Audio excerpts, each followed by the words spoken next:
Hi everyone, this is Dr. Nitin Choda with Ignition Time and welcome to my channel. Thank you so much for being a viewer, for being a subscriber. I really appreciate you. For me and my team, it's not about the red or the blue, it's about the red, white and blue. I'm not Democrat, I'm not Republican, I'm American. I really appreciate you being a viewer, being a subscriber. Please consider clicking like.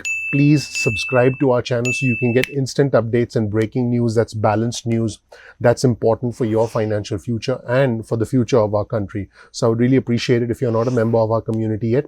Please click subscribe. Please enable notifications so this way you get instant updates from us going forward. Now on your screen, you'll see a tweet from Eric Wasson, who reports on Congress for Bloomberg, and he reported something that seems encouraging. He was just told by House Speaker Nancy Pelosi, I quote, "I'm hopeful about getting a stimulus deal this week." So this does sound encouraging because I did report this on my channel. House Speaker Pelosi and U.S. Treasury Secretary Steven Mnuchin, who represents the administration, who represents President Trump, along with White House Chief of Staff Mark Meadows. So Mnuchin and House Speaker Pelosi did speak at 9:30 a.m. East Coast time this morning, and that call lasted for a whopping 50 minutes. That's a pretty long call. I'm pretty sure they weren't talking about what they had for breakfast. So, and it seems like they'll be speaking again tomorrow, and White House Chief of Staff Mark Meadows was not on the call. So I am encouraged. Hopefully, they've decided to meet somewhere in the middle. Hopefully, we will find out. We will find out very soon. And the thing that makes me cautiously optimistic is that the two sides aren't bashing each other. Because usually, if you try and read between the lines, you'll see that after every past interview, House Speaker Pelosi puts out a statement saying that the Republicans, aren't being considerate, and then U.S. Treasury Secretary Mnuchin and Mark Meadows have put out statements saying the Democrats are asking for too much, asking for bailouts. So I'm not seeing that kind of chatter right now. So I think that something is brewing. We'll know soon. I don't have the ability to predict the future. Sorry to disappoint you. I'm not going to give you false hope. I'm just going to tell you where things are at, and I'm trying to read the tea leaves as best as I can, along with you, my fellow viewers and subscribers. I really appreciate you all very much, more than you know. And I think the proof is in the pudding. You can see the amount of hard work that's going into this channel. I did a video last night. I did a bunch of videos this morning. I'm doing a video right now as we speak. And I don't know if you can tell, but it's actually raining here. And so I'm in a different patio in my house, and you can see that the setup is a little different because I have a roof over my head, and so, but it is raining, and I don't know if you can tell because we use all these voice cancellation mics and whatnot, and that is my commitment to you. In fact, this iPad, I don't know if you can tell, but the iPad is a bit wet because of the rain. I actually feel like Anderson Cooper. I don't think I'm as cool as Anderson Cooper. He's way cooler.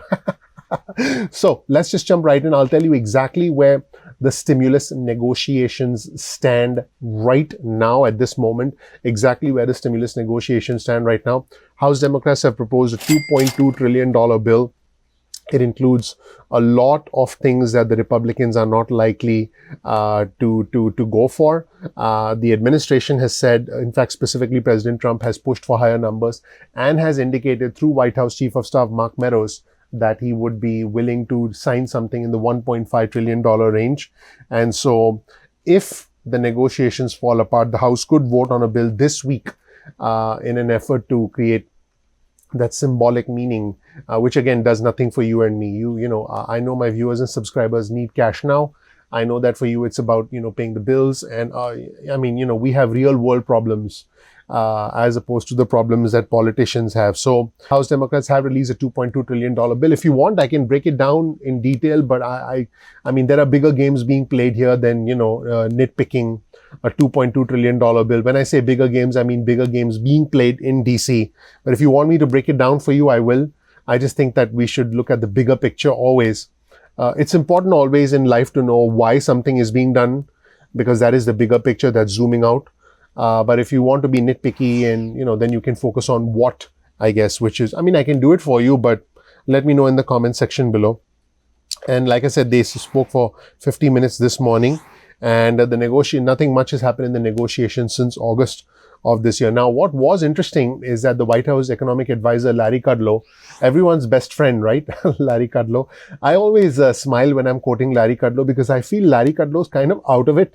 sometimes I don't even know if he's if he's really talking to the president and talking to US Treasury Secretary Steven Mnuchin, because he's kind of, I think he has his own point of view, and hopefully they talk to each other, they communicate with each other, but at the same time, he is the White House senior economic advisor. He has the ear of the president. So, that makes his comments important, even if they are not in sync with what we hear from other members of the administration, because I think it's left to us.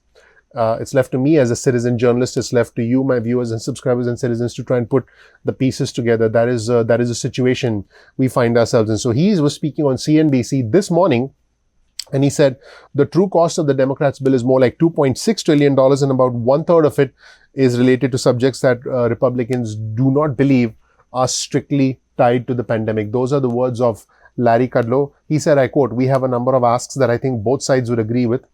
4, 5, 6 asks that would really help the economy, including expanded small business aid, funding for schools, supplemental unemployment payments, and airline aid." By the way, all of those are in the updated version of the HEROES Act. He said, I quote, "For some reason, we just can't get it done, but the conversation, the talks will continue. The other team wants a gigantic package, and we don't think we need that." You can see that he's striking a more moderate tone. Oftentimes, it's important to pay attention to what is said and what is not said. He's kind of taking a more moderate tone, as opposed to saying, the Democrats want bailouts for, for that states and the others. So I'm actually noticing a shift in tone, because this is becoming not just an economic necessity, but a political necessity. So that's where things stand right now. And the Democrats' plan does include aid for airlines, restaurants, small businesses, $1,200 stimulus checks, $600 unemployment benefit extensions, all the way through January of next year, an extension of the pandemic unemployment assistance program, which is crucial. It includes housing aid, virus testing, $75 billion specifically for testing.